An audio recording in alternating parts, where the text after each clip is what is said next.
ఏ బాధ వచ్చినా నేను ఉన్నా అని చెప్పి ఒక ధైర్యాన్ని ఇచ్చి ఆ ధైర్యంతో మనలందరినీ కూడా ముందుకు నడిపినటువంటి గొప్పనైనటువంటి గురువు గారు వారి బాటలో వారి యొక్క మరణాంతరం తర్వాత మరి అటువంటి బాధ్యతను వారి కుమారులు పెద్ద కుమారుడు సతీష్ రావు గారు మిగతా కుమారులు మరి భుజాన ఎత్తుకొని ఈ రోజు మరి ఎంతో మంది యొక్క భక్తులకు ఈ రోజు యొక్క కార్యక్రమాలు నిర్వహిస్తూ వారు బాసటగా మరి మార్గదర్శిగా నిలుస్తా ఉన్నారు.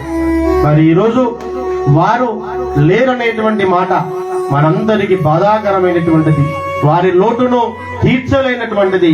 నిజంగా వారు ఎక్కడ ఉన్నా మరి మన మధ్యనే ఈ రోజు వారు ఉంటారు.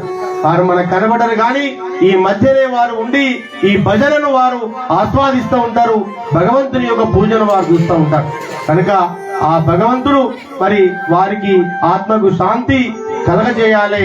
వారిని ఎల్లప్పుడూ కూడా మనకు అండగా తోడుగా ఉండేటువంటి విధంగానే ఆ భగవంతుడు కరుణించాలని చెప్పేసి వారి స్మారకంగా ఈ యొక్క పాటలు మనం పాడుతున్నాం.